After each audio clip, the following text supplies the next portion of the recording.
Bonne fête, Queen's Park! L'Assemblée législative célèbre cette année son 125e anniversaire. Et oui, elle a été inaugurée en 1893, une toute autre époque. Un style vraiment unique pour la ville de Toronto, quelque chose de vraiment différent. Le style romanesque ou roman introduit à la ville de Toronto, mais les styles aussi avec les détails de l'italien.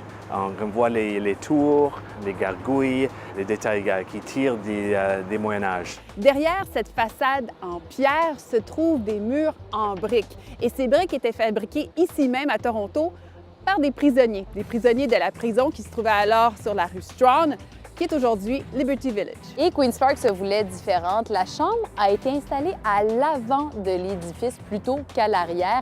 Donc, si vous regardez derrière ces trois fenêtres, à l'avant, juste au-dessus de l'entrée, eh bien, ces trois fenêtres donnent dans la chambre des élus. C'était en face de la population qui était vraiment au sud de cet endroit à Queen's Park à cette époque.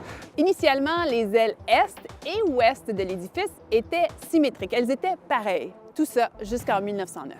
Un grand incendie qui a commencé par accident. Il y avait des ouvriers qui travaillaient à l'extérieur. Ils essayaient de faire des réparations au toit de l'édifice, mais ils avaient une petite four de charbon. Ils ont pris une pause.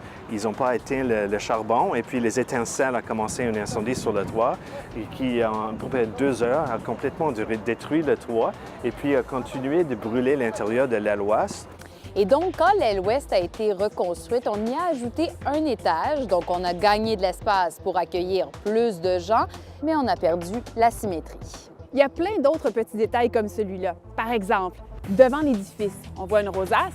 Eh bien, initialement, cette rosace devait être une horloge.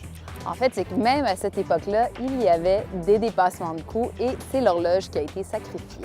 Oui, on avait un budget initial d'environ 750 000 $. Le coût final pour la construction de cet édifice était presque le double, soit 1 400 000 $. Ça, c'était en des dollars de 1893. Et si vous regardez juste à côté, il y a une fresque sur laquelle on peut voir les champs de compétences de la province. On voit notamment les arts, on voit l'agriculture, le commerce aussi. Et les bons yeux verront un petit peu plus haut qu'il y a 3 fenêtres. Et à l'intérieur de la fenêtre du centre, il y a une petite étoile qui brille de temps à autre. Pour signaler que la chambre était en séance, le soir, ils pouvaient illuminer l'étoile.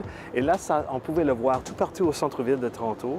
Même si vous êtes député, de savoir, oh, il y a une réunion, il faut venir à l'édifice. Les temps ont visiblement changé, mais au fil des 125 dernières années, l'Assemblée législative a su garder son cachet. Et ça, pas seulement à l'extérieur. Aussi, à l'intérieur, on retrouve vraiment tout le cachet de 1893.